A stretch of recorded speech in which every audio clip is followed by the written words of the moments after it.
Hey, it is 7 o'clock straight up. I'm Dave Globin. You're not Boogie with the Bull. Thursday Night Live is on the air. You can come to the Dave Globin profile page on Facebook and watch it and be in the live chat. You can go to the Boogie with the Bull YouTube channel and watch it and be in the live chat there. And you never know, more destinations are coming. Rumble is still a good possibility. It will happen eventually.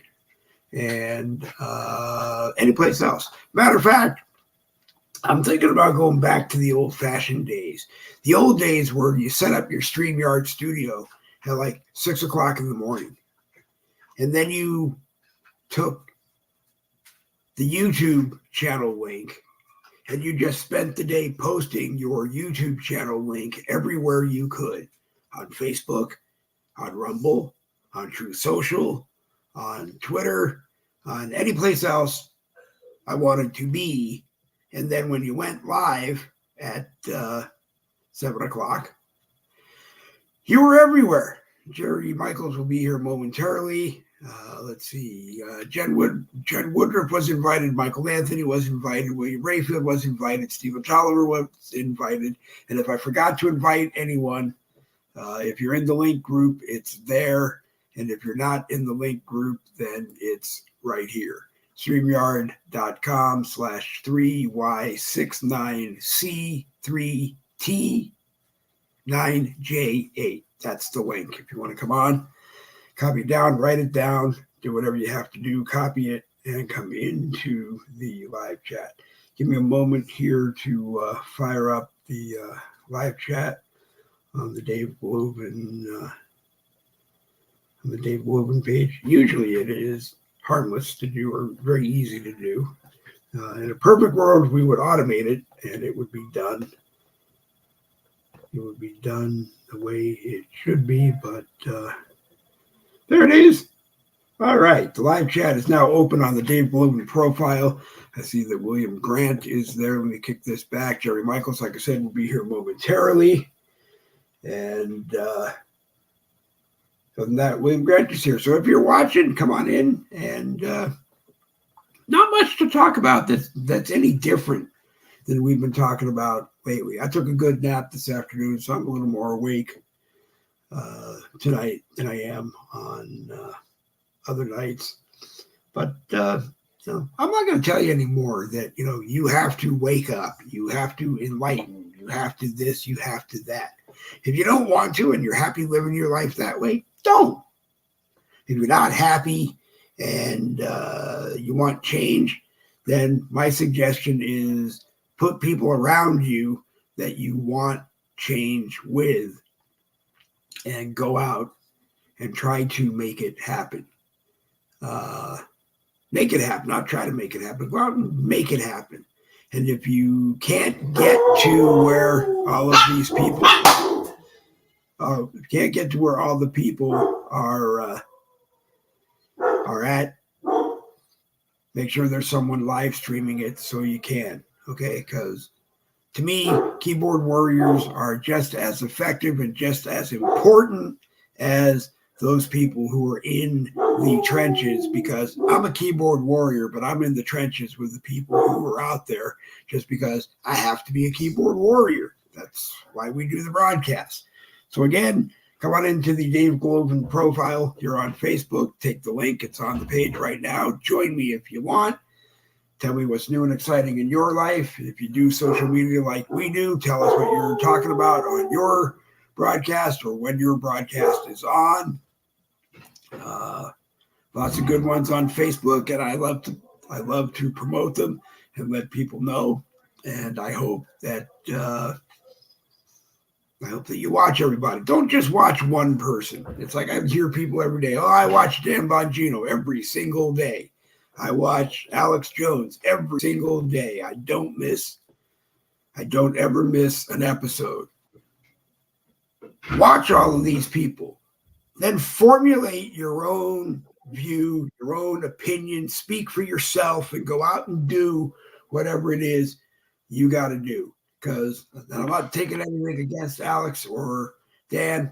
They make millions of dollars a year to tell you what they want you to hear and what they want you to do. And it really isn't even them these days. It's networks and advertisers and this and that and the other stuff. The nice thing I like about Boogie with the Bull, the nice thing I like about the AMRAB show over on Rumble, Monday, Wednesday, Friday, Saturday, 7 p.m. Eastern, is we're all just simple people.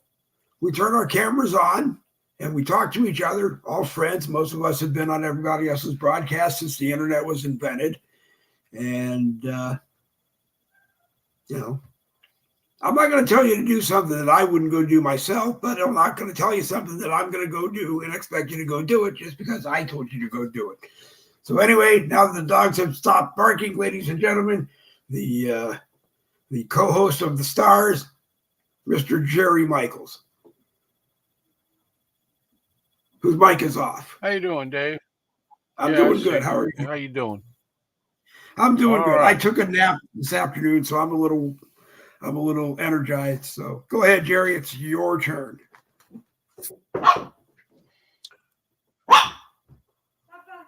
Okay, hold. Well, I agree with what you were saying when I came on. I would always rather hear from the regular people down in the streets than hear from anybody who's so-called experts, government experts, all this other crap, because they will tell you whatever the people paying them will tell you, how to work it. Like COVID.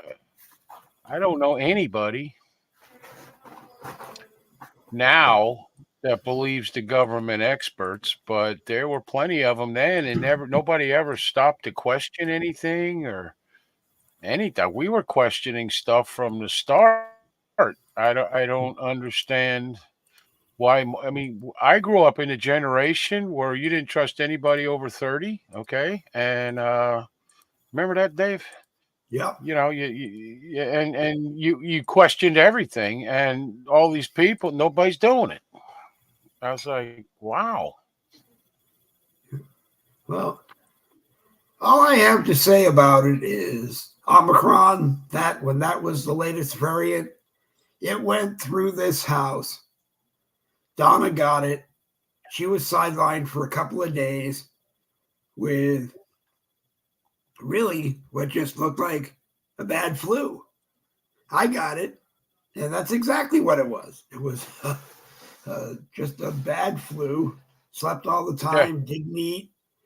Didn't matter if I ate anyway. Didn't eat because it was more effective to not eat because I was sleeping the whole time.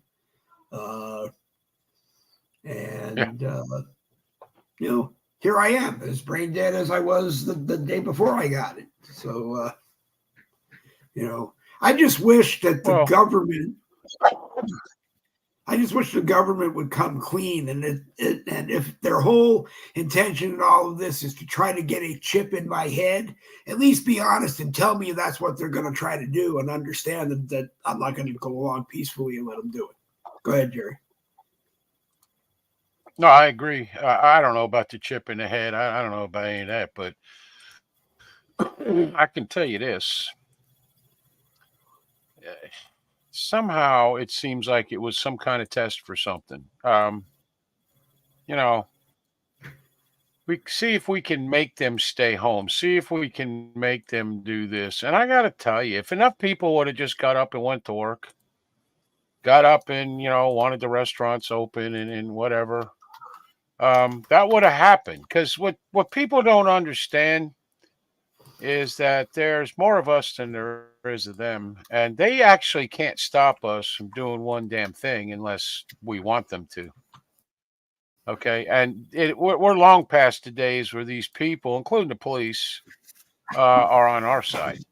I'm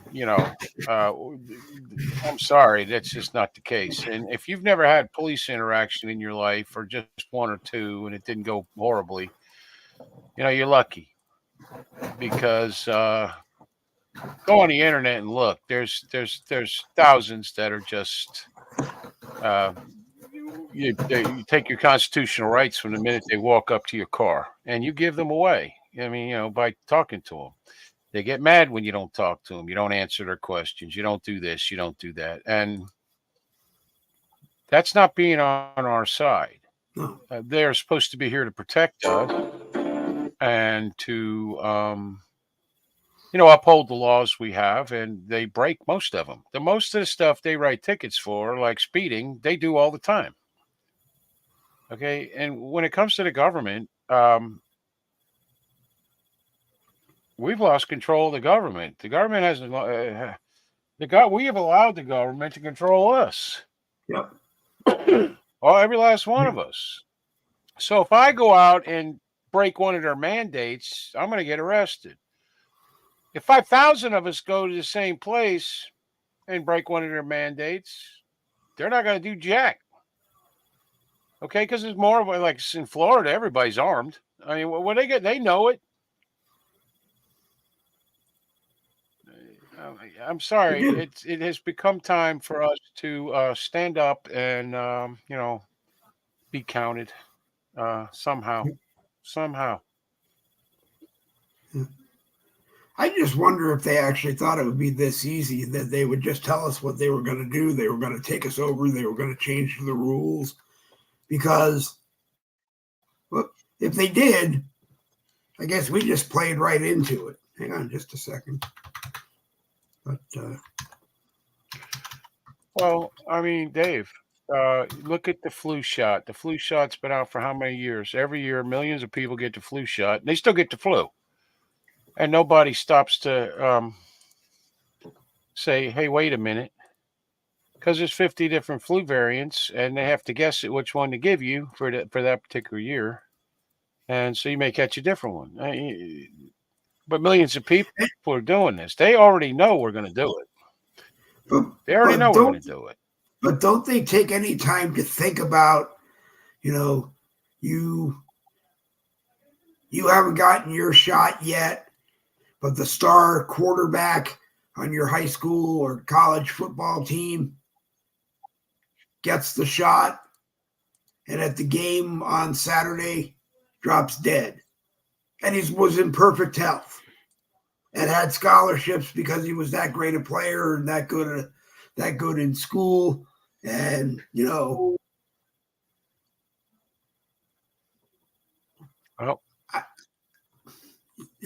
people who don't want to believe that's from the shot are not going to believe it. They will come up with anything else, including, old age SIDS or whatever they call it now. Yeah.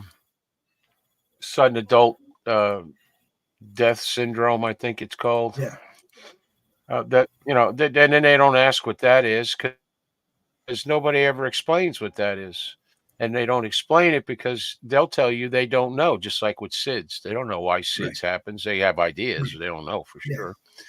Okay, but I'll guarantee you that every scientist knows that what it's from. They're just, the government says, shut your mouth. They shut their mouth. Why? Because the government's paying them to develop this crap. You're a damn fool. I'll tell you, the only reason I didn't take the shot was because it took them like 6-8 months to develop it. And usually it takes, 20, 30 years before it can go on the market. That's why I didn't do it. Yeah. Now we're seeing more side effects, as you said, of basically children dropping dead on sports fields and grown adults. I was watching a video where this girl was a comedian. She's up there doing her act, talking about how she had this shot and that shot and boosters and all this. And I traveled and it was wonderful. And the next thing you know, she literally dropped dead on a stage. Yeah. Okay. And that's the sad thing, because you're in a concert hall and everybody's laughing and having a good time and she's joking about it. And it's got to be freaky when 5 minutes after she dropped, she's still on the floor. Yeah. Yeah. I actually, everybody thought that was the joke, that she just dropped out, like physical comedy. But somebody started screaming, get an ambulance. And then, from there was whatever. But she was dead. And you know what? It's a great. Go ahead. We should be questioning this crap. Yeah. I mean, I'm sorry. I'm not. They're going to have to come here and kill me to get one in me. Yep. I don't give a damn what some liberal idiot or even conservative idiot tells me what to do. My responsibility is not your health. That's your responsibility. Yep. You know, sorry. I ain't like, for instance, if something was going on, like it's probably coming, pretty soon because the election's coming and there's stuff they're already talking about in China and whatever. I'm not gonna like I'm gonna come to your house. You know what I mean? Right. Because that would be just disrespectful, but I'm also like, um, in my house or when I go out or I'm driving in my car, you don't like the fact I'm not wearing a mask. First of all, look on the side of the box, and secondly, I don't care. That's your problem, not mine. Yeah. And it's funny. I still see people wearing them in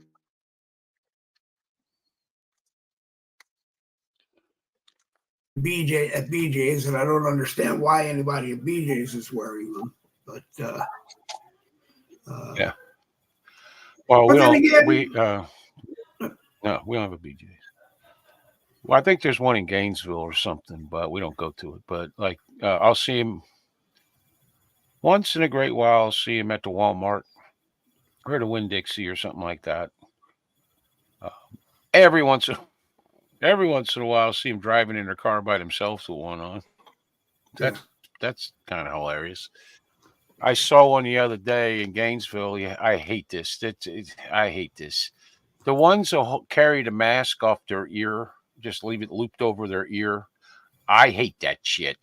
And then yeah. the other day, I saw a guy in his car by himself, one over his ear. I was like, Who's he going to get I it from? hate that. Himself? That reminds me of like back in the day. When it first started, everybody had an earpiece for their phone, and they're in the store talking at the top of their voice like they're important. Yeah. And you're just looking at them and you think they're talking to you or something because you don't know. It's like it reminds me of that. It's just freaking annoying. I used to wear my Bluetooth earbud just so people would leave me alone when I was in stores. You Yeah, well, I have or a you get better the way of nice doing little. it. I just ignore everybody as much as I can, and that I, works for me. I used to get the nice elderly ladies who were going up and down the aisles like I were. My phone never stopped ringing, so they'd ask me, "How old are you?" And I'd tell them early 30s, early 40s, and they'd say, "What do you do for a living?" And I would say, "I'm a brain surgeon." That's why my phone never stops ringing. And they'd laugh and go, "Oh, you don't look old enough to be a doctor." And then we'd smile and laugh, and then I'd go back to doing what I was doing. But I mean, you know, I don't get it because it doesn't feel like we're any further along or they're any further along. They haven't really convinced any more people to take it. And like I said, with people dropping dead all Yeah. the time, they're probably showing people they don't want to take it. And the YouTube videos of the supposedly fibrous thing growing in my veins that's probably uh, in every vein. Fortunately, in my case, they haven't found any yet. Uh, but you know, Well, think about this, Dave. Um, all these kids dropping dead, all these, like, say, sports players or whatever, okay? Professionals, they were all forced to take it just to play the game they wanted to play. The yep, high school wouldn't let them play without it. Meanwhile, like you take pretty much any sport I can think of in high school, you're going to be within 6 feet of somebody. And that's just the way that is. yep, Okay, you play football or something. You're not going to be like I don't know what like you're not going to be wearing a mask. You're not going to be doing any of that kind of thing. You're just going to be out there grunting and sweating and breathing hard on everybody and tackling people and or, whatever. And um, but and long before all this started really coming to a head, they already knew that the shots didn't work.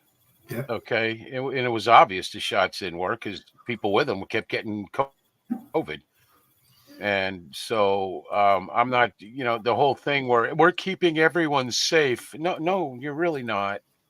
We'd have been better off without antibacterial soap and just let everybody get dirty and use regular soap to clean yourself off or water or whatever. And then, kind of let your immune system take over and deal with many of the problems that come up in life. That's what I've talked to nurses and stuff, and so I think it would be best if everybody just would have caught it and been done with it. Antibacterial soap and fluorinated water. Probably just as effective for killing it as taking the shot. Yeah. I don't know much about the fluoride. I just know that I've been hearing about it since I was literally a little kid back in the 60s. Probably late 60s. Yeah. All right. And there's nothing good about it, apparently. They were fighting it back then, but obviously failed. And now it's in most water systems. I don't know if it's in ours. I got a well. But eventually all water it's probably not in yours. Goes back into the earth. Well, I don't know. All water goes back into the earth eventually. Yeah. Okay. Or comes back up in the sky and whatever, and then rains down. So anything that is on the earth at the time or in the water at the time eventually is going to be inside the planet somewhere, in some pool and pump back out again somehow. So I don't know. Hey, Larry Burns, how you doing? Larry Burns from Canada says, okay, it snowed for the first time this winter last night. 5 weeks without it. Temps are mild, so still nice. But it's not as nice as it is in Florida, Larry. It was 30. I don't know. It was 32 here this morning. Yeah. But it warmed up to, I don't know, 55 or 60 or something. So yeah, let's see. Let me see if the phone will show me. The dogs are trying to tell me the weather, but I can't hear them. I can't get my phone to where it would normally show me. But anyway, there it is. 61 degrees here in beautiful Fleming Island, Florida. But, well, that's weird. Are you you're an actual island? No. It's not an island. It's a landlocked city. Oh, okay. All right. I was going to say that's odd because usually around the water, you around the water, you're freezing your butt off at some point. I have to ask somebody because I've never understood why they called it an island. I mean, there's one reservoir and a bunch of those, I guess they're percolation ponds or overflow ponds. But no, as far as being out in the ocean surrounded by water, no, it's not an island. But it sounds cool, I never wanted to tell my Republican friends in Florida, I retired to Middleburg, Florida.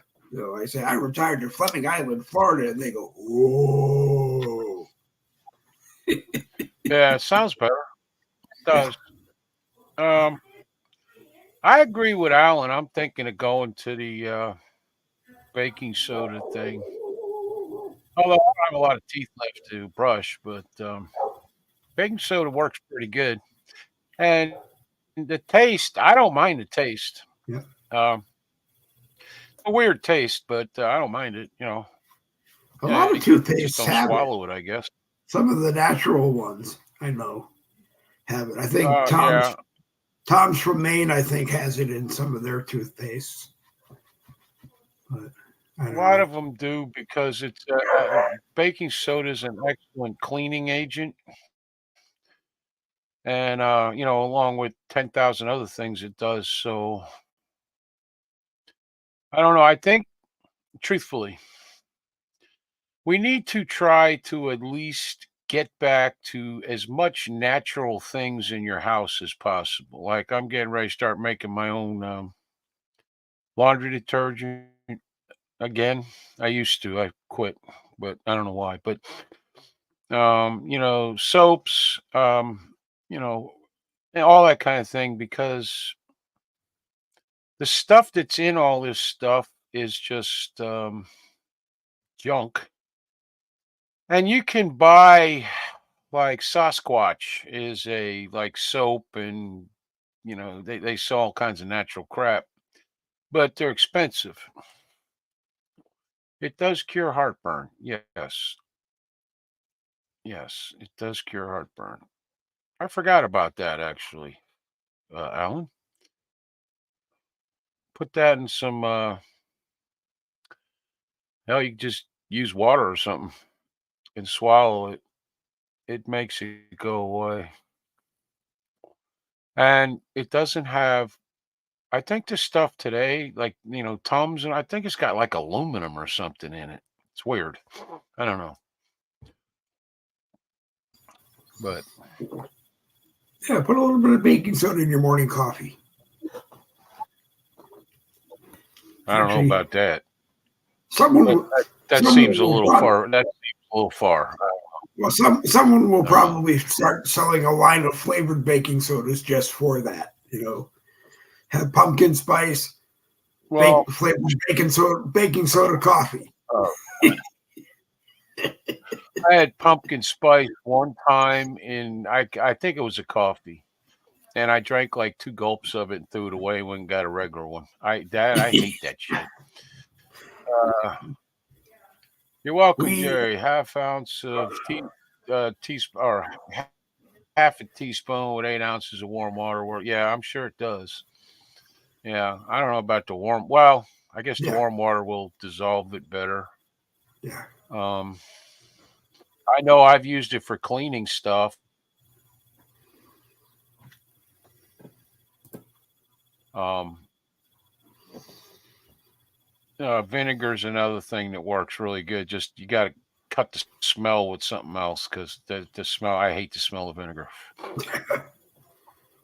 but I really think we need to get into that more. And listen, we're already eating up with chemicals, drinking up with chemicals, and unless you have the know-how, starting to be a farmer probably ain't the way to go. But there's a lot of things in your house that you use, cleaning products especially, that you use that um, really you could make your own. I made one. I found one the other day. It's got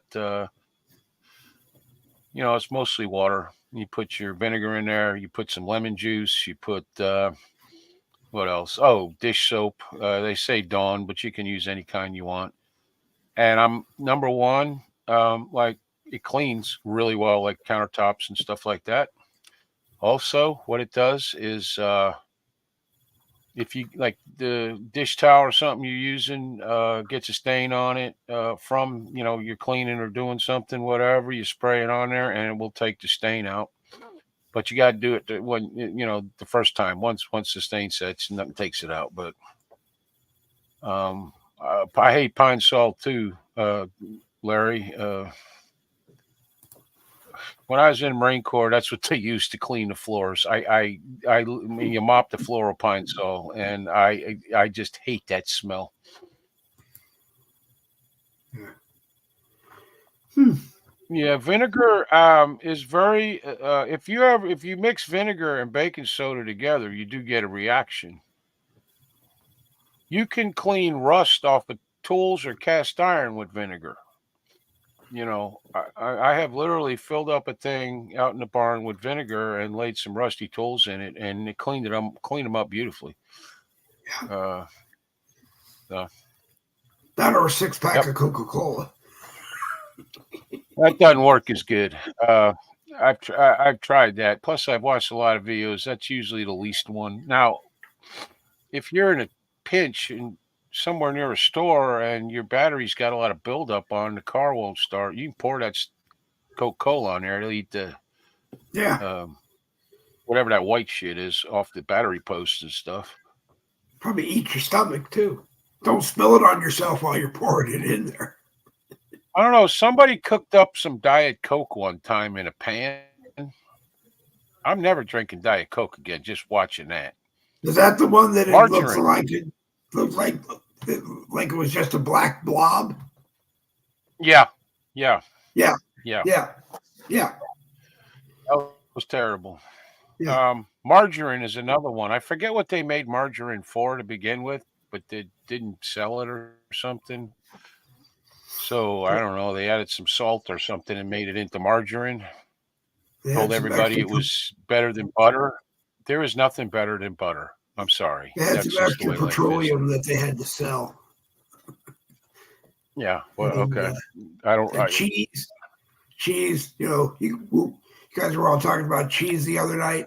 You can take a Kraft single and put a match under it, and it melts, or heat under it, flame under it, and it melts. And I guess the reason is because it's not 100% cheese. It's something called cheese food.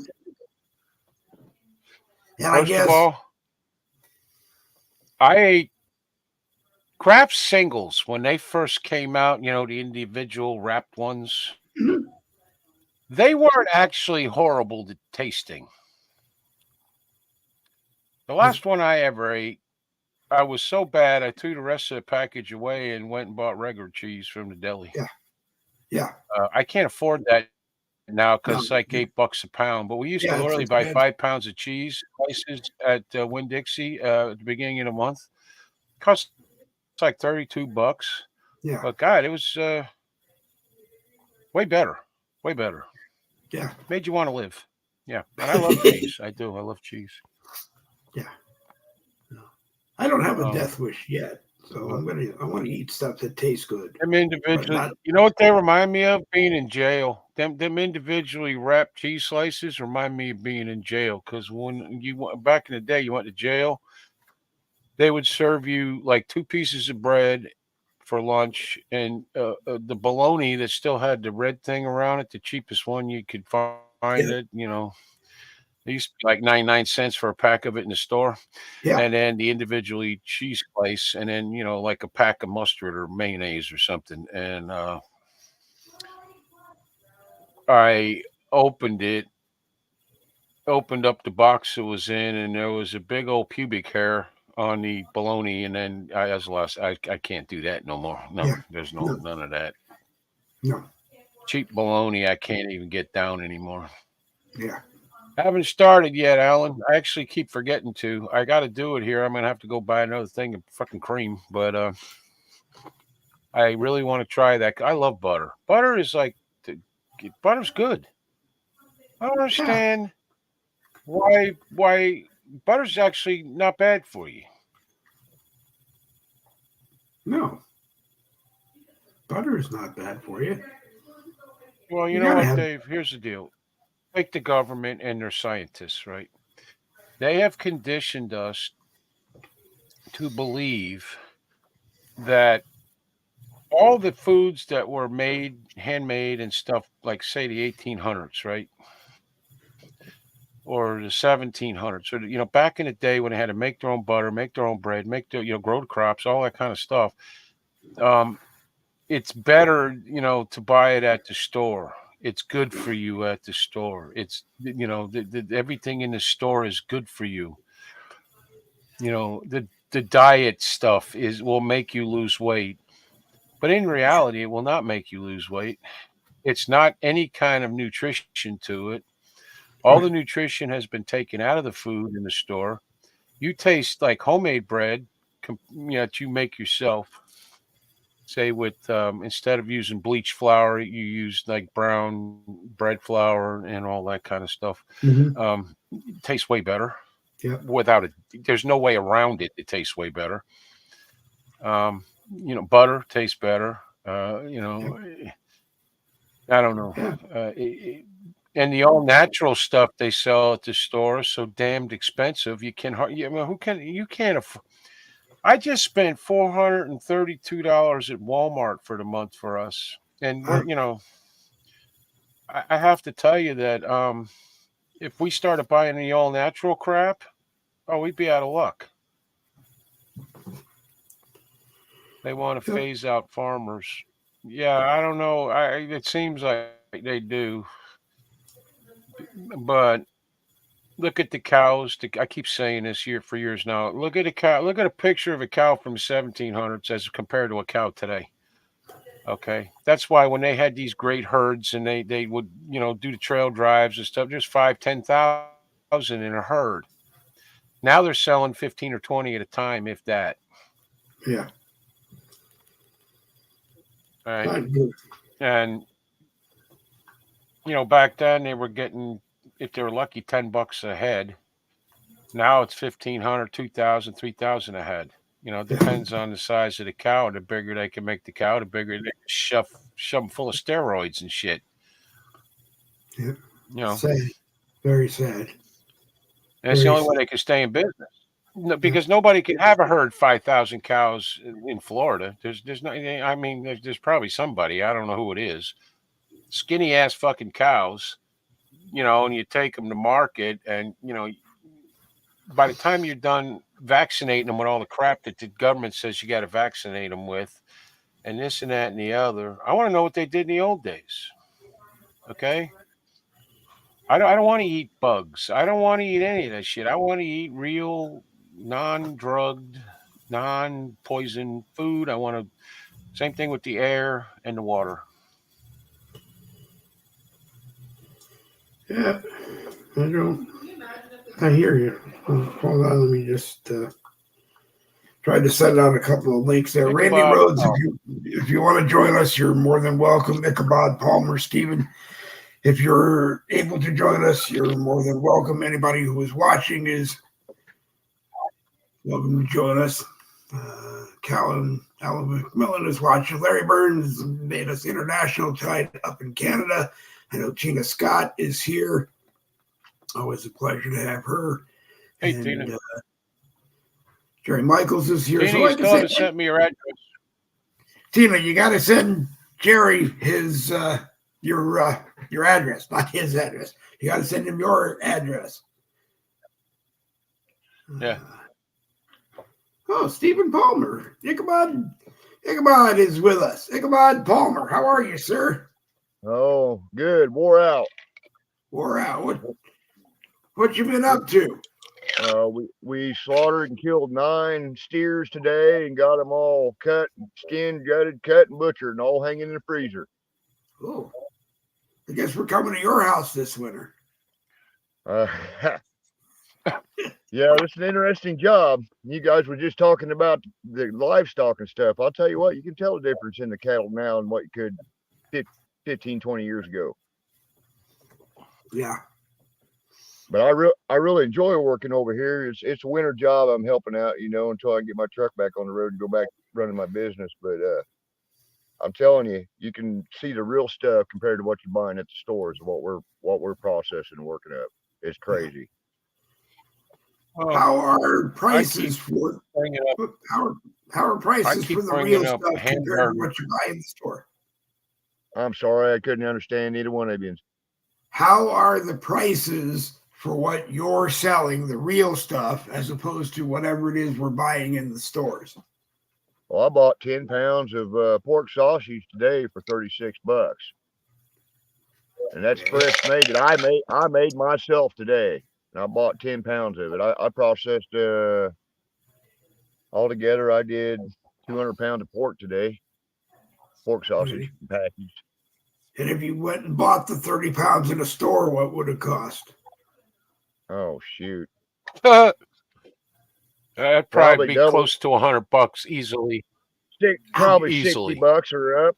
Probably $60 or up, and you ain't getting all that artificial crap in there like that slime shit and stuff they put in there. Right. Yeah. Yeah. You buy like Jimmy Dean. It's like $4 a package. I don't think it's a pound anymore. It used to be. The stuff in the roll is over $4. I think it might just be 16 ounces. All right, which is pound. So Yeah. that's that's 1 pound. If times four, you're looking at probably about $60-$70, Ouch. $80, And you don't know what's 30 pounds. now. Is that And you still don't know what. real? And like he said, you don't know. Well, I don't know. I've gotten I have a conclusion to make here. I don't read the labels anymore because I know I'm not going to be able to pronounce half the words anyway, and that's the problem right there. Because they keep putting stuff in, like what he's saying, it comes from the animal into basically his freezer. Well, he puts it in casings or does whatever, and then right into his freezer. Yeah. There's no injections or any of that kind of weird stuff. Right. Now, Was it- Alan remember, wants to know where you live, Ichabod. I live in Princeton, Missouri. I'm straight north of Kansas. Well, I'm halfway between Kansas City and Des Moines, right on the Iowa-Missouri line. Now, was it? I keep trying to remember who it was, but was it Ralph Nader when he was like the consumer advocate for some president? I don't remember who. Was it he who said that if you read the labels and you can't pronounce everything that's in it and you don't know what it is, you shouldn't buy it? I know it was somebody, but for some reason, I keep thinking it was him who said it. Hey, Jerry, you Well, he remember who may have Calamity? because he looked at all the. What's that? You was asking where I lived. Do you remember the old Calamity Jane? Calamity Jane, Wild Bill Yeah. Hickok, back in them days. Calamity Jane. I'm from her. She was born in my hometown. So all of our little Okay. towns around here, Oh, cool. every year they'll have one town will have a watermelon fest, one town will have a strawberry fest or whatever. Well, we celebrate an old gun shooting, tobacco chewing whore. I think the thing that everybody's wondering about is if you live there in Missouri by Iowa, why the hell ain't you dressed? It ain't like 12 degrees there or something? Dude, it's like 50 degrees here today. It was nice today compared to what has been. It's been cold, but it's nice today. See, you people live in the snow areas, I don't understand you at all because 50 degrees, that ain't how I'm looking outside. That's what I'm going to tell you. I'm wearing me a jacket or something. I don't know. I live in Florida. So there you have it. It Well, was he's probably 32 inside this morning. I got back inside as quick as possible. He's probably inside, got that floor vent. I mean, that floor heater under his desk pumping out 400 watts right in now. the shop. I don't even have the heat going right now. Are you in a shop or are you in your house? I can't tell. I'm what's in my behind house. you. I got a mini cabin. I downsized. I'm going completely off the grid. Oh, okay. Downsized. Oh, I see. All right, I see. Yeah, that's nice. Cool. When people say to me they're going off the grid, I always ask, does that mean you don't have electricity or you have your own source for creating electricity, or you're just going to go totally off the grid? Because for me, I'd go bonkers because none of my technology here would work longer than maybe the 2-hour charge that's in it, and then it would be dead.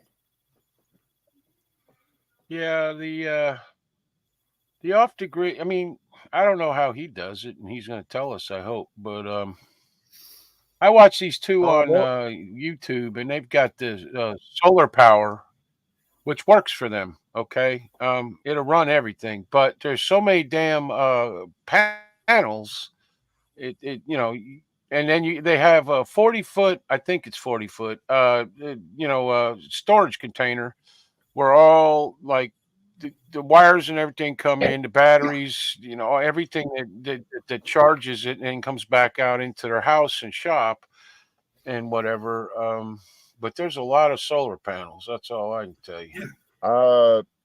6 solar I don't panels know to run my how do you do it? 6 solar panels. I'm doing 6 solar panels and wind. I'm I actually ordered the kit already this week, so I'm waiting on the kit.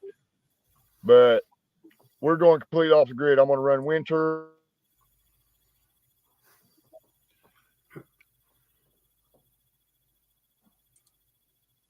Well, they found out. They found out what he was. They found out what you were going to do, and they froze you for a minute there because they didn't want you to tell anybody else. I'm going with about 6 solar panels. I'm going to run the wind turbine. I'm going to run about 6 batteries. Okay. And that's going to cost me. Well, the kit and 2 batteries is going to cost me $1,500 is what it's cost me, and then I've got to buy the extra batteries. But I'm not going to buy these batteries that they're wanting because they want $700 a piece. So I'm just going to go get some semi or tractor batteries or a forklift battery or something like that and hook up to it.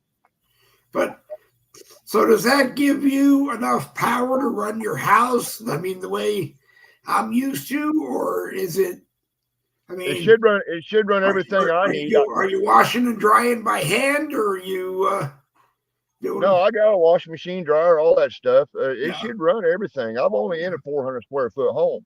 Okay. Like I downsized from a 3,000 square foot home to a 400 square foot home. When the kids started having grandkids and moved the hell out, I said to hell with this, paying $2,000 a month. I'm gonna drop this, but I moved out here in the middle of nowhere. I'm like, the nearest town is 12 miles to me, the nearest grocery store. And we're working on communication right now. Like right now we're setting up CB towers and shit. Like there's like 10 or 15 of us putting up CB towers. Yeah. So if we lose any kind of communication, we'll be able to communicate right around here through our base stations. I understand, right, Alan. I know that there are plenty of ways to do it, because if you see those posts people put up of the beautiful cabin out in the middle of nowhere, and they want to know if you'd give up everything and move. I'd give up everything and move in a heartbeat, as long as I had enough land around it to put up solar collectors and enough space somewhere to build the unit to process it. And then I joked the other day on one. I said there has to be a place where the Amazon helicopter can either fly over and drop my wife's orders down, or even land if they needed to. Well, but here's what I can tell you: solar is a joke if you're looking at just having that for the entire grid. Okay, but for an individual such as Ichabod here, cool name, by the way. Yeah, that's a nickname I got from one of my ex-girlfriends back when I was 16. Okay. Well, anyway, for just like him, it works fine.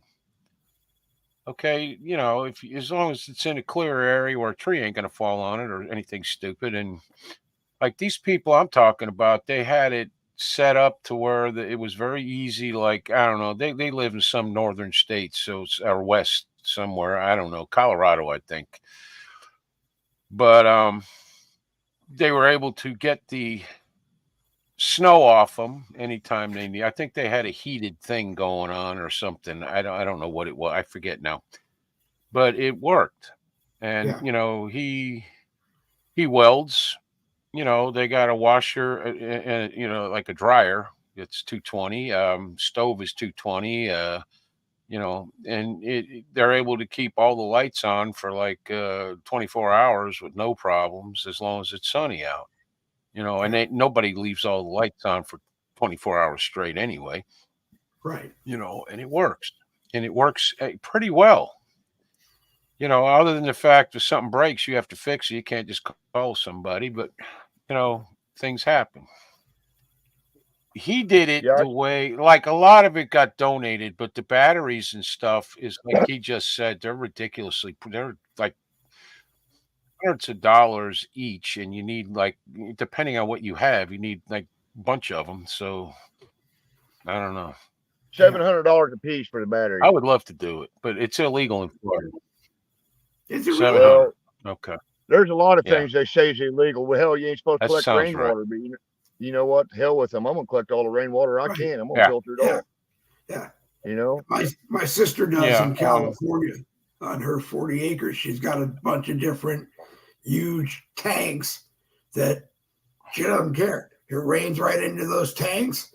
And then they got a smaller tank on the tractor. They go and they drain. They fill that tank on the tractor, drive that up to the house. And when it's empty, they go, I think she has 4. She goes to a different tank, takes it out of that. And by the time all 4 are down too low, I believe it's rained again. And she's okay. Well, in the summer, it works. It works fine in the summer. If it depends on the size of your tanks. I mean, can't you really use the 55-gallon drums? Yeah. Well, you can, but you need a bunch of them. Yeah. And the problem, there was a guy. He had like a 10,000-gallon tank, but he buried in the ground, right? Yeah. And somebody came out to his house to do something, and from the city, probably codes enforcement, and saw it, and they made him dig it up and get rid of it. Otherwise, they fine him every day because it is illegal in Florida to catch rain. I think it's the stupidest thing on the planet to make illegal, frankly. It's rain. It's not like you're not using it and it's not going right back into the water system in the ground somewhere. And in our case, we got a septic tank and then it drains out into the ground. Okay.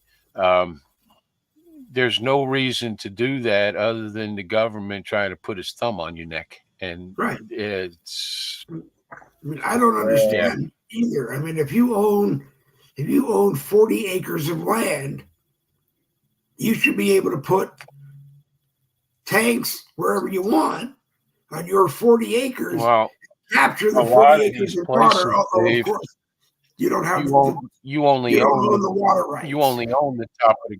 Yeah, but in a lot of these places, like in Florida, places like I don't know about mine. I got to read the deed again, but I'm pretty sure I don't own anything underground. Yeah. Okay. Well, you own I own the top of the ground.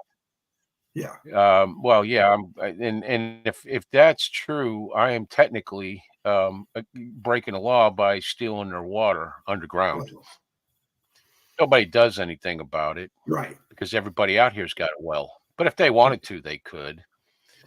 You know, it's like burning garbage. I burn my garbage all the time. I have a pile of garbage for 10 years that isn't even 3 foot tall. Yeah. Okay. Yeah, I burn mine too. It's the best way. Yeah, it's the best way to get rid of garbage. It is. I mean, I'm talking about I burn plastic. I burn anything except, you can't burn like tin cans. That's, I'm not going to spend time getting a fire that hot. But it's better than sending it to the dump. I mean, all they do is bury it. That's what I do. I burn it, and then once a year I bring a skid loader over here and I dig a hole and I bury it. And then I start over. Yeah. But plus, I enjoy burning garbage. I'm doing it tomorrow. Since 2020, I've been prepping. I started prepping since 2020, and that's what I've been doing. I'm doing all kinds of things. Actually, I started a group called the Regulator Family, and it started with like 10 people. Now I got like over 60 people, families, kids.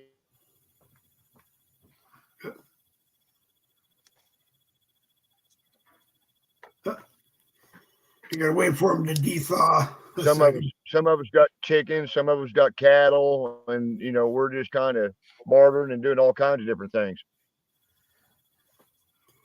It's the way to do it. Well, that's what it's going to probably. If there's a war breaks out in this country, the barter system's coming back.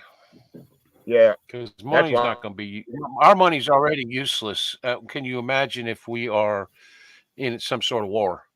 Our money's going to be completely useless. Okay, so you're going to have stuff to, or a skill of some sort to trade for this, that, or the other. Hell, this winter I'm going to start making mash again and start firing up the still and making moonshine. Start stocking up on it for bartering. Bartering. I don't drink. I haven't drank in 7 years, but I know how to make a hell of a lot of moonshine. And it's legal. Boogie with the Bull brought to you by Ichabod Palmer's Mash. Yeah, actually, that's kind of catchy for moonshine. I gotta be truthful. You may want to think about that. Yeah,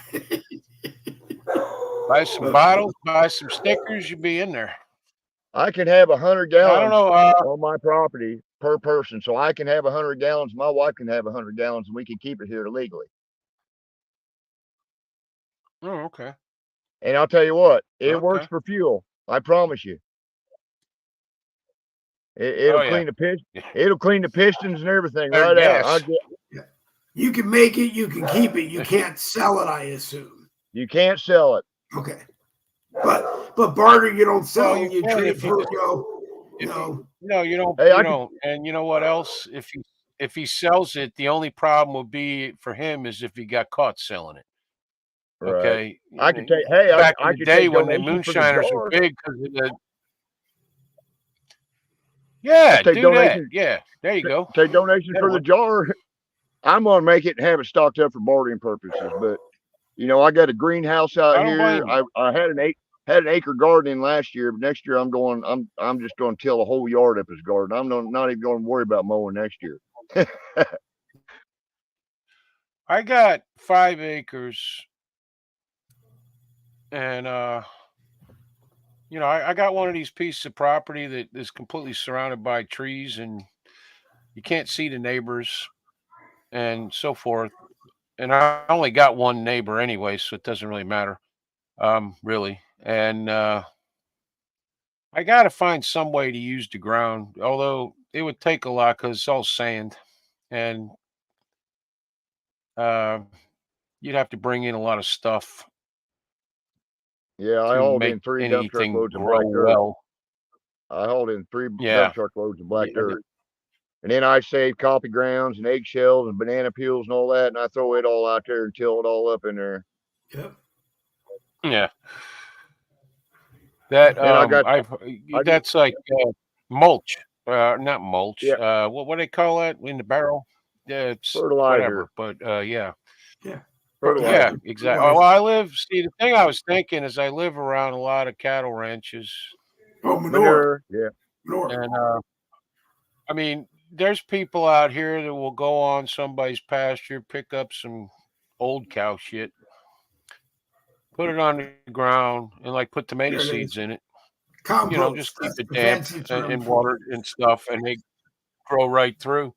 It's, compost. Thank you, Alan. Compost. it. Yeah. My But neighbor in has the a garden every year. He's getting old now, but in um, in the Civil War that's coming, like you said, Jerry, barter is going to be the way to be, and I love barter. I mean, when I was running the limo business, we well, it bartered. takes We bartered for actually everything we bartering could takes barter for. skill. Yeah, bartering takes skill. That ain't some damn thing like two guys know each other. See, I'll just give you Oh, this, give me that. well, this, You're going to be yeah. dealing with strangers or out sometimes or whatever, and it takes some skill because everybody's going to be out for something, Well, and Yep. you got to be out for you and yours. well, that's what worked in this one. This one guy, I think he had at one time, he had 100 different businesses. You had to be a business in order to be into it, and there was a pool of what was available in the pool generally from people he was doing business with each other. I mean, I got computers from one guy. We ate, oh God, a 5-star restaurant. We ate dinner out all the time. I bartered one year. I bartered 12 tires for four real good snow tires for each of the limos. A town car and an SUV took a guy and I think 12 of his friends out to a concert one night. He was supposed to repaint the bumpers on the town car. That was the equal trade. And had such a good time that night. He did all the body work and repainted the damn car for the same price. I was going, shoot, I do this all the time. Money never trade hands. But Well, what I know is that It's going to be a valuable skill to have. I knew a guy. He would go on like Craigslist and he'd find something he wanted small, and then he trade for it with something, and then he built it all the way up till he got like a car or something. It took him about 6 months, but he managed to do it, and you know, Yeah. because not everybody has everything. That's the thing. Um, That's right. so as much stuff as you can have is great, but then you have to think about stuff that you can basically sell, but not for Well, money. You're going to be selling it for something you need, whatever that may Right. be. So I, that's all it is. I mean, in It's still radio, selling. It's just yeah, it's different a little bit. in radio we called it trade out, and Yeah, rather than the BMW dealer paying me whatever my spots were worth a minute that on each of my shows that he bought, I went into him one day and said, I don't want anything fancy. I just want to, I'll trade you my voice, which you want to pay me for the use of a BMW. And I drove a BMW actually for 2 years, drove a BMW, and every 6 months I got a new one. And never paid for it, which was great with me. I mean, I could have bought one, but I don't spend that money. But so to me, but like I said, to me, barter's just the way it should be. But like I you said, think you we would be got to better know and you got off to trust if the we people that never you're lost. bartering with. Yeah, but I also think we'd be better off if we never actually lost that system, because the financial system in this country is built basically on a dream. Because you could wake up at any second and find out you got nothing. Uh, Right. Me personally, I've always would rather have stuff. That's why I never return nothing. I buy shit and it's the wrong thing. It goes out in a drawer or someplace in barn something, and somebody someday will need it, or I'll need it, or something. Yep. Okay, it's just the way it goes. That's the way I am. Man, I keep It's everything. we're going to be in for some dangerous times. Yeah, we're going to be in for some dangerous times, and uh, you got to remember too. A lot of this will be for survival. Like say you need salt or whatever. Okay, there's a lot of stuff's going to be for survival. There's zero doubt Yep. of that. Yeah. Yep. I'm stockpiling everything. Because I've got otherwise, what are you stuck with? You're going to be stuck with the morons who didn't do anything, don't have anything, and they're coming at you with guns. So if you're lucky enough to shoot them first, you automatically have something to trade, because one of the most valuable commodities will be weapons Yeah. and ammunition. Yep. Probably more so ammunition. Okay, so and that's just the way it is. That's funny. That's funny because you're right. You're right. 100%. I've got.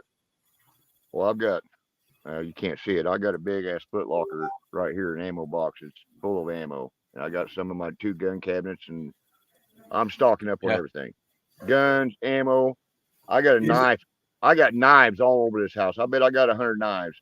Is And I'm it not getting talking- harder to get ammo? Yes, I mean, I've never owned a gun. 9mm and 243s are going to be really hard to get. No, it's not hard. It's expensive. Well, It's the 9mm damn and problem. they're going to discontinue 243s and 9s, from what I understand.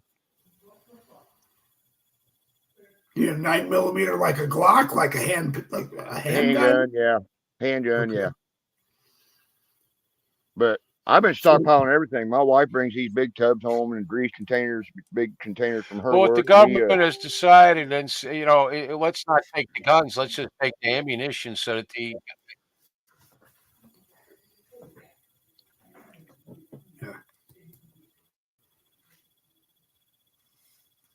Did we lose you, Jerry? Hope we didn't lose you. Lost his voice. We did lose your voice for a second there. You started to say if the government comes and takes the government's going to come and take your ammo. While the government is still trying to take your guns, they're taxing the crap out of ammunition. to the point where they figure, I guess, you won't be without ammunition. What you have is a large object you can throw at somebody's head. Yeah. Okay, they're gun isn't really good for anything without ammo, and that's what they're doing. They're just taxing the crap out of that, and stuff that used to cost like 22 rounds. I mean, even it you could buy 22 rounds all day. 500 of them for I don't know $3 or something years ago. Now I don't know what they are now, but well, I can remember I buying a don't know. box of 100 for $1.99. Now Any to go buy 'em, you're gonna ammunition that take you 10 can bucks. get, probably. And I don't know if you ever seen a 22 round, Dave. They ain't much. They'll do some damage because they'll wander around inside you for a while if you get shot by one close enough. Yeah, they ricochet inside your body. Or Yep. they'll bounce off you and hurt the shit out of you. Either way, that's going to hurt you. Yeah, they just wander around in there and hit a spleen, hit a lung, then they settle down, and you're wondering where you went wrong in life. Yeah, People make fun of the 22. People make fun of the 22, anything, but you know what? This is what I tell people. I have a 32. I carry in my pocket all the time. I said, let me tell you. What is that? Let me shoot you in the leg with it. And when you get done with the surgery and all the hospitalization and everything, come back and laugh at my little gun. See what happens. Yeah. I'll shoot you in the other now, leg. if I'm standing 75 foot away, that gun is useless pretty much, unless I can, ricochet it off of something. But close, I mean, that's why the mob uses it, because when they shoot you in the back of the head, it scrambles your brains like, literally scrambled eggs, and you're dead. It's that simple. You're dead. Well, But I got bigger crossbow rounds too. are also useful. Also, because the further away they are when you shoot them, the less chance you got of being shot. Right. Which is always preferable. Yeah. It's gonna get scary out there. It is. I'm fortunate. I live. We have Amish communities where I live at, and we got Amish. There's an Amish store 5 miles from my house. Huh? I mean, every day in the street, somebody's getting shot for no reason other than they're.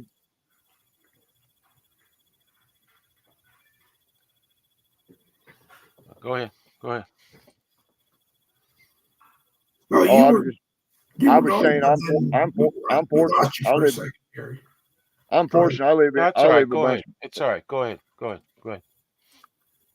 I said I'm fortunate. I live around a bunch of Amish, so I mean, as far as food, I'm not worried about food. I mean, I've stockpiled a bunch, but if I need it, all I got is go down here to the Amish guys. They depend on us too, because Amish, they're not violent people. They don't own guns unless it's for deer hunting, and so they know we're here to protect them too as well. If shit hits the fan. Yeah. Not if, it's a matter of when. I mean, we're past the if stage. Yeah. Yeah. I think so. I think so. But I'll tell you what, you got like them guys, them Amish guys, they got a lot of talents for a lot of stuff. I mean, they can make shit out of a stick and stuff. Passed down for however many years. And I'm going to tell you something. I wouldn't mind having them on my side. Well, I'm really good friends with a lot of the Amish kids. They amaze me. I mean, they're little 3-year-old kids. I mean, 3 years old, barely can walk and talk, know how to weave baskets. Yep. Hell, I couldn't figure out how to weave a basket if my life depended on it. I mean, they amaze me. Yeah. Well, look at how they live. I mean, Yeah, I know.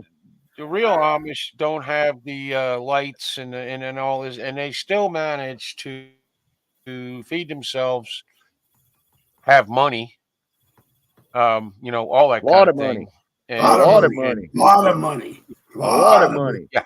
I don't know how they do it, but they got a lot of money. They've got some legitimate businesses making a lot of money. Amish, people spend a lot of money for for an Amish chair that's going to outlive everybody on Earth.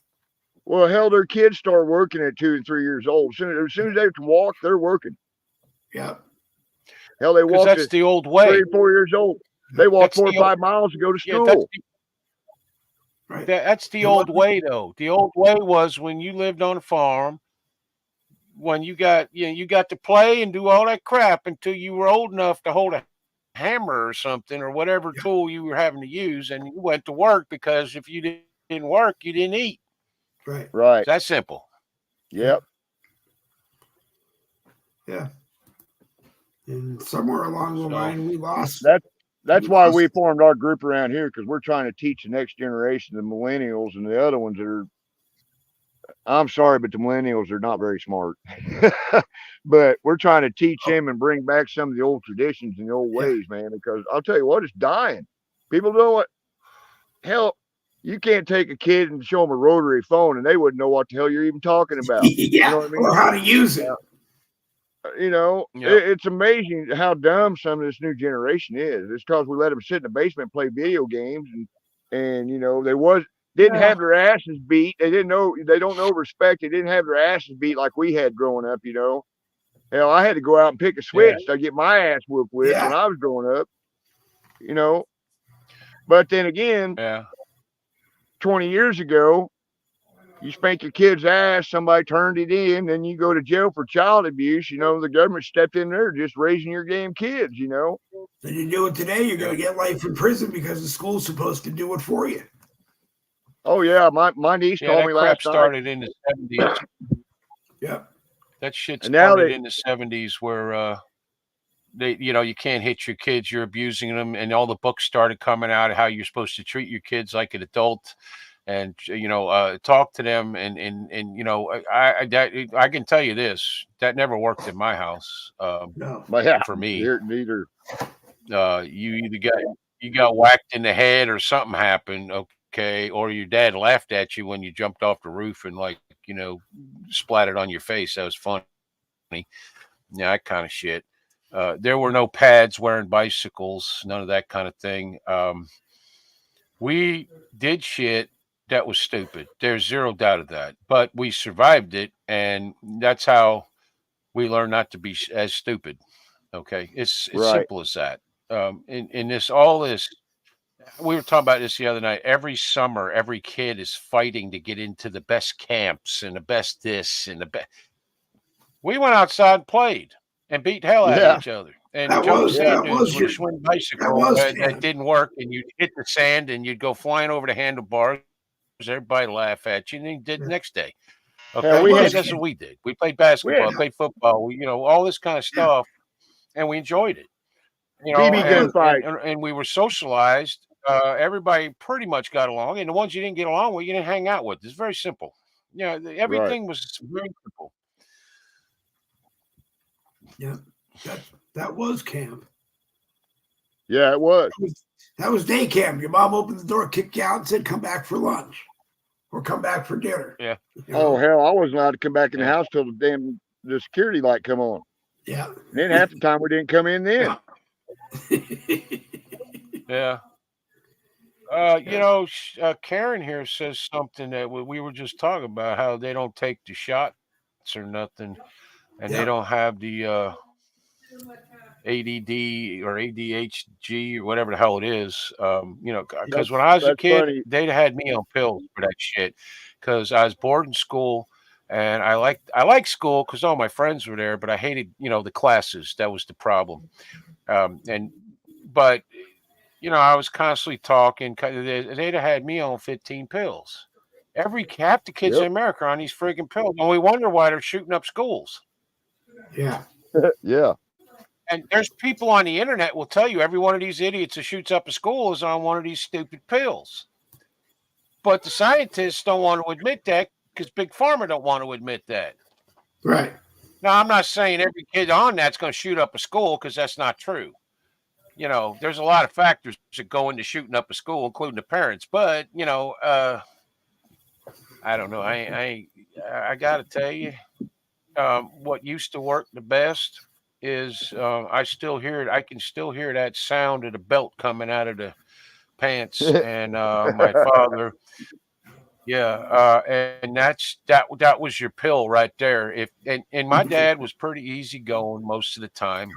He's funny as shit, but you pushed him too far, and then he'd give you the look. We all know the look, and Yep. then you pushed him past that point. That was it. You learned quick once the look came. That was it. Yeah. That was it. There was no more playing. And it took a long time, but for him, but he did it. And he didn't like being embarrassed in public by his kids. Like most parents don't seem to care anymore. I don't know why. I don't know. But I can tell you this. I'm the biggest asshole I know. But when I go to the Walmart or one of these places around town, I'm polite to everybody and I treat everybody decently. And if they, don't, I don't need I don't have any friends literally in real life.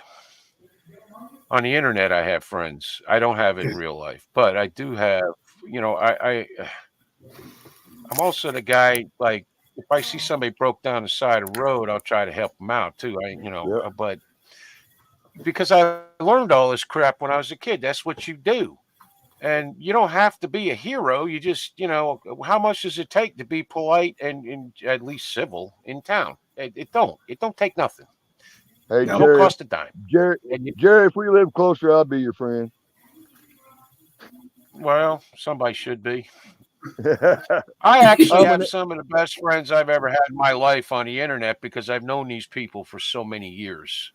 Yeah. And right. I'm sorry, one thing I've learned is you can be an actor. You just can't be that good of an actor that you are. Nobody can do that. I mean, if you, Well, I'm an asshole I admit too. that I'm an asshole. I'm an asshole Yeah, too. you My have to kids, be. my wife, and all them call me asshole all the time, and that's fine. I get it. No. Yeah, but Oh yeah. that's the deal. You have to be. But you also have to know the line where you got to also be like, regular human being because you're not the only Right. one on the planet. See, that's the difference. Oh, We've all I'm met the respect. guy who's the asshole all the time, and we hate him because he doesn't have that thing where, okay, you know what? Maybe I don't Right. have to go curse out the old lady because your cart hit my freaking cart or something. It's like, Right. that kind of thing. Oh, So, I still have yeah. my everyday values, my morals, and I treat everybody with respect. But if I get disrespected, trust me, you're gonna know it because I'll give it back just as much you give it. Yep. I You look got- at it this way: if you come onto my property where my home is and you disrespect me and my shit, I'm gonna have something to say about it. Out in Right. town, I make a decision whether I'm going to say something about it because out in town, I've noticed, or anywhere, I don't care. You go to town, you go anywhere, you're at the mercy of everybody else. But Right. here's the deal: when I'm paying for something, I don't care what it is, and I need some help or something. I don't expect to become best friends with you. I don't want to be best friends with you, but just come in, do your fucking job, Yeah. and then we'll part. And I may even say something to your manager because it happens so few times. I might want to say something good about somebody working somewhere. I may do that. Okay. I may Right. not, but at least I had a good experience. But there's just too many people out there. These companies hire warm fucking bodies. And and they don't want to they don't care. And I don't understand that. I ain't wired that way. When I do my job, I give a damn about doing my job, just like Yep. Right. you're supposed to. Yep. So, and I try to surround myself even online with people like that. And everybody that I know online really well, they are exactly like that. They don't necessarily have to like what they're doing, but they do it to the best of their ability. And if they do that, that means the rest of their life they do the same things. Yep. It doesn't take much to be a person. It doesn't take much to be a No, human. no, it doesn't. No, it You doesn't. know. You know. Alan you says guys know Susie what? calls me an asshole, but I'm her asshole. Yeah, I believe that, Alan. Alan's from Mississippi. He's actually a cool guy. Yeah. Just don't tell him that. His head will get too big. He won't get through the door no more. But I'm going to say I've known this, him. Alan, if Wow. you get any nicer, you don't get a raise. Okay, we might move you to So a better certain table people, when you come to watch, but you don't get paid anymore. Go ahead, everybody Jimmy. I like has got like this dry sense of humor, kind of, and they'll throw a shot at you without blinking. Sometimes I got to stop and look at it and like laugh because it's so damn funny. Like Alan's good at this. I'll be talking, he'll say something, I look and he's like, "That's a shot." And it's like funny as shit, and you Yeah, gotta laugh. Because I've been since in my 20s, I always knew I like making fun of people, but I always knew this. It's very important. If you can't laugh at yourself, you got no business laughing at no damn body else. That's yeah, right. That's yeah. right. Because ain't one of us perfect.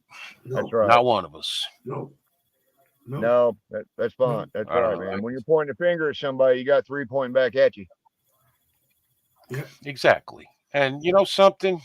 I'll guarantee you there's 500 things about me is funny because they're so freaking stupid. And I get so anal about shit sometimes. It would not be hard to find faults with me or anybody else for that matter. And no. we get along because of that, because we're all like, we understand that, I guess. And now, Yeah, most of the people I know are my age or older or somewhat younger. But we're all nobody gets offended. We can talk about on even on Dave's show. We talk about politics. We can talk about religion. We can talk about all kinds of shit, and nobody's gonna like shoot nobody like they do on Thanksgiving over a turkey leg.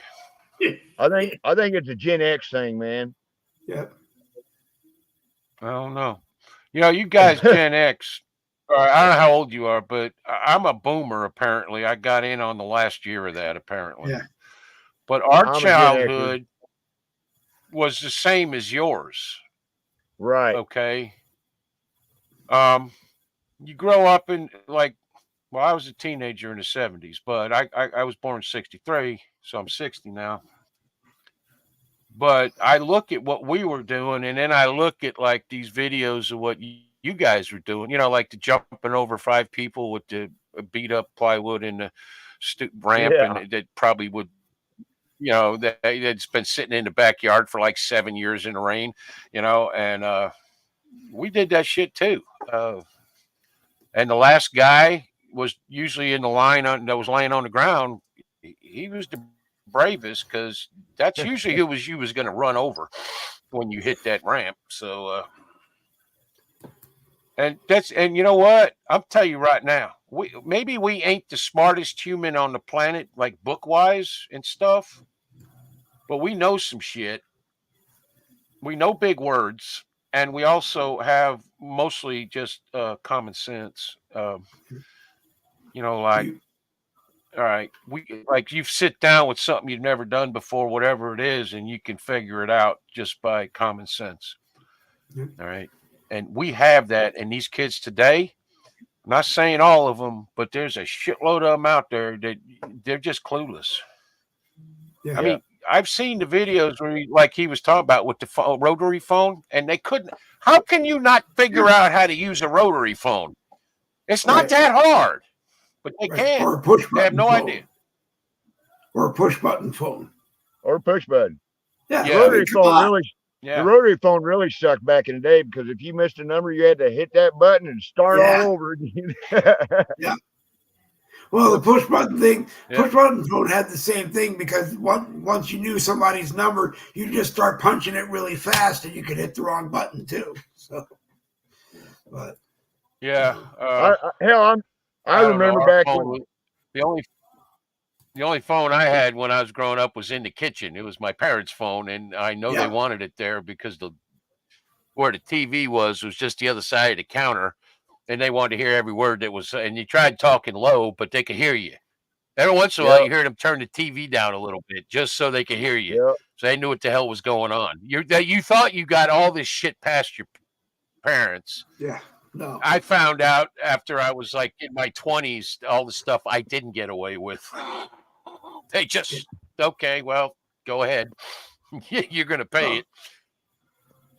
Hell, the kids today would freak out. Back whenever I was growing up, we'd have a party line. You had to pick up and listen, make sure your neighbors wasn't talking on the right, line before you could start making a call.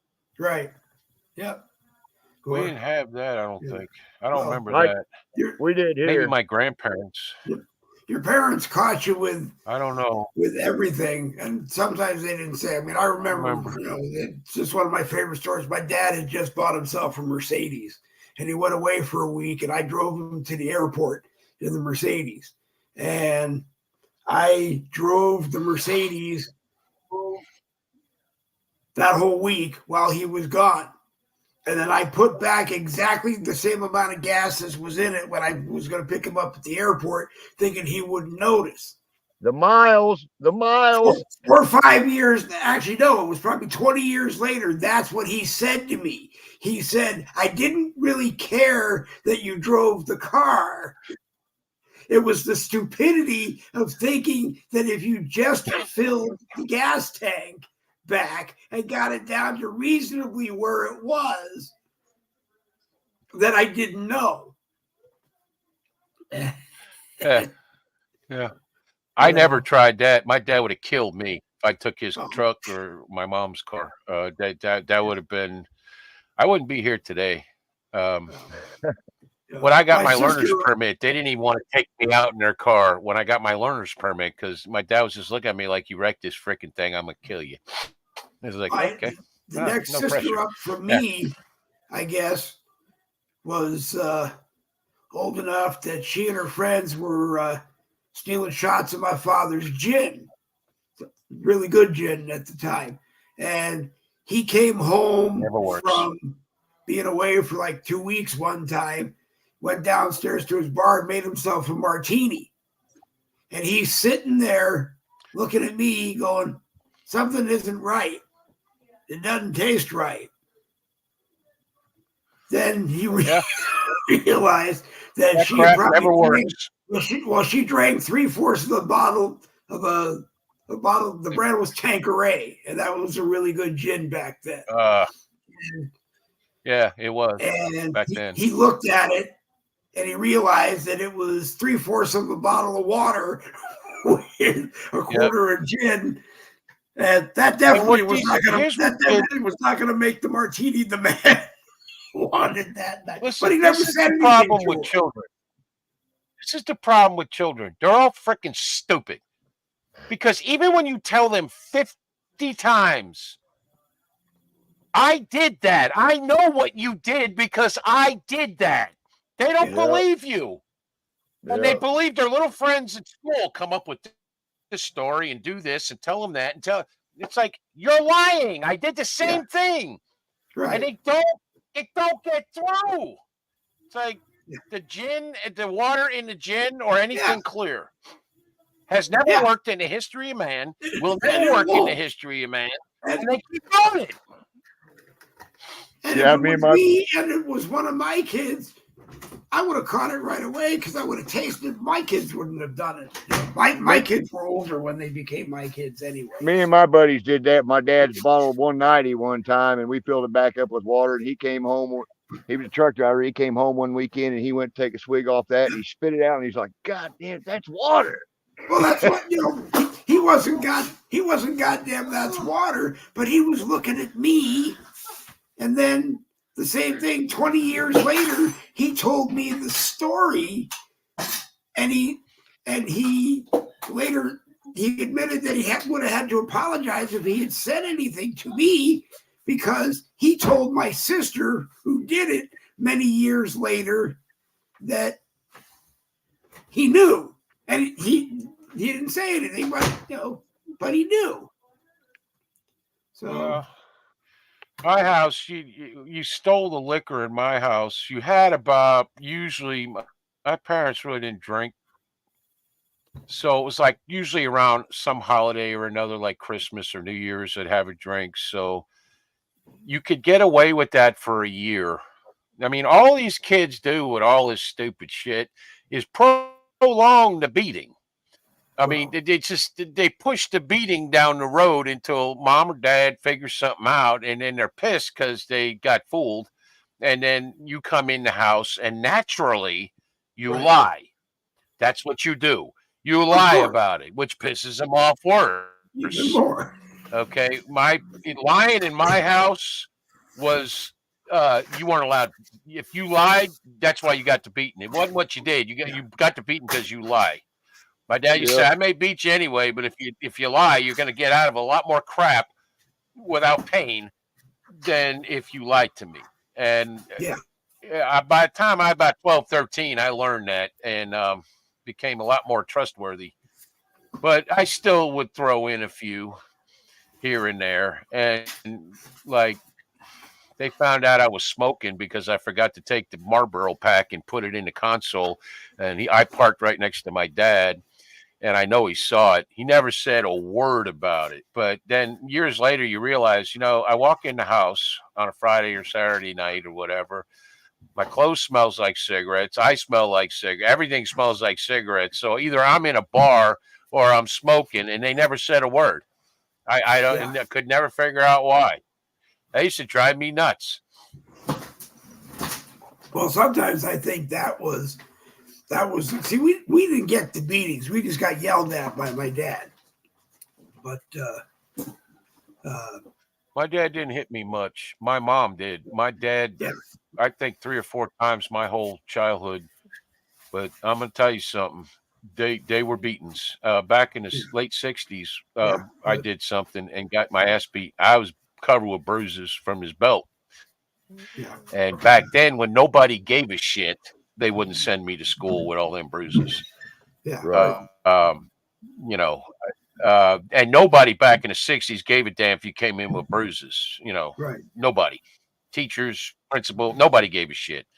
Right. But I got to tell you, and I'll tell you why I got beaten too. I won't tell you the whole story, but it was because I lied and made him look bad, lying. He didn't like that shit, and he did not like it. He had no respect for liars because, as I learned as I'm older, liars, thieves, cheats, they're all the same person.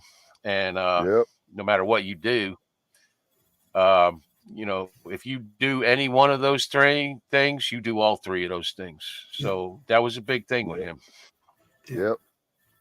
You've told the story before that you had a teacher in school who you had a problem with, and I think you said something to him, and he, I guess, for lack of putting it better, I guess he called your bluff, and he went in and talked to the teacher, and you said that he apologized to you.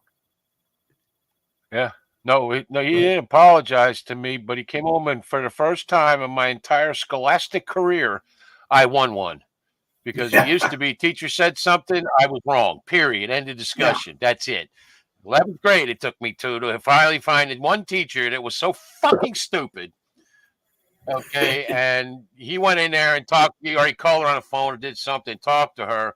And he came home, he said, "You're right, she is dumb." And I was like, yes, finally. It didn't matter how small the victory was, it was a victory. Oh, because you know what? All our parents here grew up in a time where the teacher was always right, and let's face it, most of the times they were anyway. Okay, and they grew up in the times where the parents, you did what they told you, or they beat your ass. You talk too damn much, they just whack you. Okay, that's how they grew up. All right, and they actually probably beat us less than they got beat. Yeah. All right. But they instilled the same type of morals and, values. I mean, yes, thank you. I think it was, weren't they the generation that kids were supposed to be seen and not heard? Or was it us? No, well, it depended on the situation. A lot of times, like if they had company, you were not around, because you were speaking, and that's never good. You were allowed for like 2 minutes, and then they go outside. Yep. Now you're having a conversation with a girl or something, and the kid walks up, interrupts the conversation, and expects an answer. And then when you look at them like I was talking, and they look at you like, so, holy crap. If I'd have done that when I was a kid, my parents weren't shy. They beat you in the grocery store. They didn't give a shit. Yeah. All right. Yep. You know, in front of everybody. They didn't care. And matter of fact, everybody in the store is laughing because they know they do the same shit to their kids. Right. Try that shit today, though. Try Yeah. that. Try spanking You'd your be kid next arrested day to before go you to the store. leave See the what store. happens. Yeah, you'd be arrested before you leave the store. Yep. And it's, you know, I was my first marriage. I'm in the grocery store. I told them don't touch nothing. All three of them. I said don't touch nothing. You're not getting nothing. Don't touch nothing. So the first thing they do naturally is touch something. I picked up the oldest one who was doing it, and I by the back of his shirt, I carried him through the whole store just like this. And he was like 10 or something, and I placed him next to his mother and made him hold the cart for the rest of the time he was in there. And he was embarrassed, and he was crying, or trying not to cry, but the tears were streaming down his face, and he was pissed. But he never went in the store again and started messing with displays or any of that stuff. Not one time. And so sometimes embarrassing your kid is the best thing you can do. yeah. Yep.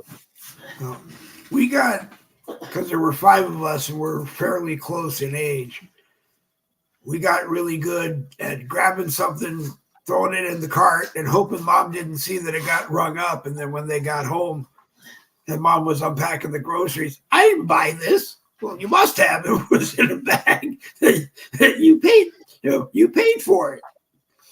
But then she got smarter as we got a little older. She'd say, "I'm going to be in this aisle, but here, go over to this aisle and grab this." And by the time you got back to where she was, she had already passed through the aisle of stuff she knew you were going to grab stuff from. Well, in my house, we were actually poor, but I didn't know it. I mean, we had a nice house. We had 2 vehicles. My dad had his own business. Because when you're little, you don't see how much work that takes, including your mother. Like, we ate 3 times a day, and the meals were like, wow, okay, but you don't realize, she went to the store and she figured out how to make something and then how to buy the stuff to make it, and all this other stuff was spending the least amount of money. And so she kept an eye on the cart, and I'd ask for something, she'd say no.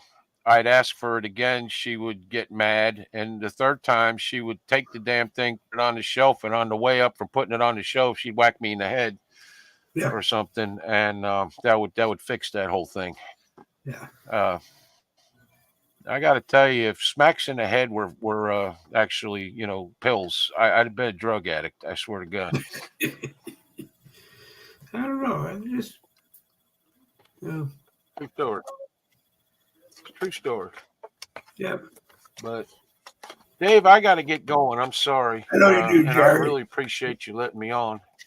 Hey, I am so glad Stephen, it was real nice to meet you again. Yeah. You are, Good talking to you if again, you ever buddy. want to come on our show or watch it or whatever, just let me know. I'll be more than happy to put you on. Be great to have you. It's called the American Rebellion. You got to come on, Stephen. So, all right, great. Yeah, just tell me what it is. Send me a link. It's been a pleasure talking to you. Tell me your show and the link, and I'll be more than happy to. Matter of fact, I'll read it to you. Okay. Join Jerry Michaels on the American Rebellion on Rumble, Monday, Wednesday, Friday, 7 p.m. Eastern. And the link is really easy to remember. Rumble.com/AMREB, AMREB/live. It will bring you right to the AMREB Rumble channel. If you're not a Rumble member, then you need to join, and you can join Rumble right from the channel. You have to be a Rumble member in order to read the live chat. Okay. But and then Jerry, before you go, Jerry, I got a joke for you. You know why the Amish never got? You know why the Amish never got the COVID shot or got the COVID? What? Because they don't have TV. Oh, that is good. I like that. It's pretty good. That's good. I'm gonna have to tell that one. Yeah, remember that one, Al. I can tell it on the show. That was good. Why don't you come on tomorrow? Thank you, guys. Have a great evening. Come on tomorrow. Good night, Jerry. Have a great Good luck, evening. buddy. You too. Take care. All right, Jerry. Thank you for being around. Hey, Stephen, I am very glad that you popped in. I know I bug you all the time. You're welcome any Tuesday or Thursday. Join the American Rebellion anytime you want to be on there. Everybody has a good time. I didn't know if I was going to make it tonight. Like I said, man, we killed 9 today and slaughtered and butchered, and now I got to start. I don't know if I'm going to make it. Do what? Some nights I don't even know if I'm going to make it. Literally, in the 4.5 years, there have been a few times where I sat down to set it up, started to set up at 6, had it done at 6:45, ate dinner, 6:59, 6:57. I put my headphones on, and then I just go, you know what? The hell with it. I'm not doing it. But most of the time I don't. Most of the time I do it because I have a good time. I hope everybody else does. But, I know tomorrow's gonna be a busy day. I've got to grind up about 1,000 pounds worth of hamburger. Ooh. And package it. So tomorrow's gonna be a busy day. Yeah, package it and ship it to Florida. Well, the farmers, they come in and we do a lot of it for farmers, and they stock their freezers, and then we have like the owner of the store, he buys cattle off farmers, so then we grind it up and he sells it in his store too for retail. Cool. Yeah. And I get a hell of a discount, so I'm getting fresh meat that's not this poison shit that's at the stores. Yeah. And it's healthier. Yep. Well, you're going to be our man off the grid pretty soon, so you have to come on and explain what people need to do. Well, I'm working on it. There's a lot of things. I encourage everybody. There's a book out there, a hard copy book called The Lost Ways. Yep. I encourage everybody to get that book, man. It's got a lot of good things in there. Yep. So I'm still learning off of people. I mean, we got an Amish guy in our group, and he comes over and he teaches us things as well too. So I mean, we got a good group of people and neighbors here in like 7 different counties that are good. We're teaching our kids and teaching different people. Like hell, I took people fishing this year. They're 40 years old and never been fishing a day in their life. But people are knowing they got to go out and start scavenging and getting shit for themselves, because hell, one of these days we may not have stores to get shit at. We may not. So. May not. All right, sir. Anytime you want to come on, you're more than welcome to come on. All right, bud. All right, glad you had me, Dave. I appreciate it. I'm glad you were here. All right, I'm gonna send you. All right, parachute. Hey, we actually are gonna end early tonight, 8:43. I thought we might make it till 9 o'clock. Sometimes we do, sometimes we don't. Sometimes that is okay. Alan McMillan enjoyed tonight. Danny Campbell watched. Danny has watched more Boogie with the Bull broadcast than anybody else ever, and I can actually prove it. Alan, it was a pleasure having you here. Robin Brunson, our buddy, who tells everybody the best coffee on the internet is Fat Cup Coffee Company. Go to the Fat Cup Coffee Company Facebook page, which will take you over to fatcupcoffeecompany.com, and you can see just about everything, flavors, roasts. They are one of the few roasters that will ship coffee to you ground if you don't have a grinder, because not everybody does. And I think, but I can't confirm it, I keep forgetting to go over and look. I know they sell different coffees in K-cups. I don't know if they package it themselves or whatever, but if you have a Keurig and you want to have everything done in a K-cup, you can get it from them. But speaking of K-cups, my belief is that if you have one, get a gold filter or buy a Keurig that comes with a gold filter and use it, because the plastic K-cups themselves are not recyclable. They will go in the landfill and be there longer than you or I will. But that's just coffee knowledge that I don't know why I have, but I do. Also, Karen Hackley, not McMillan, Karen Hackley, my buddy from Texas, actually made it in and watched. I saw Jane O'Malley slipped in there, and I hope flash this one too. Hanukkah is here. Happy Hanukkah to those of you who are Jewish like me and celebrate it, or happy Hanukkah to those of you who just celebrate it anyway. It is the festival of light, the eternal light, the flame that is usually burning in all of the synagogues around the world. Back then, they thought they only had enough oil for it to burn one more day. They went off to barter and trade for oil. They came back with oil, but the flame burned for 8 days. So that's the celebration. But anyway, it was a pleasure. We ended up, like I said, we ended up a little bit early, so we're going to go a little bit early. This is the part of the broadcast where I look in the camera and I smile and I say, you've been watching Boogie with the Bull Thursday Night Live, a copyrighted presentation of the No Budget Broadcasting Company. We own it all. Got a problem? Contact us. You don't have a problem? Contact us anyway. If you want to contact us, it's boogiewiththebull@gmail.com. Boogiewiththebull@gmail.com, or you can reach me on Facebook Messenger. Want to be a guest on the program? Same thing. You can message me anytime and let me know whether it's a Tuesday or a Thursday you want to be on, and how much time you need. Take a couple of minutes if you just want to say something, or come on and be part of the broadcast. Whenever there is a camera open, and there's always 8 cameras available. So right now there are 7 cameras available. That means that anybody up to 8 of us can be on at any one time. And it's a lot of fun. So, come on one if you like it. Come back and do them all with us. And if you don't, rotate in and out.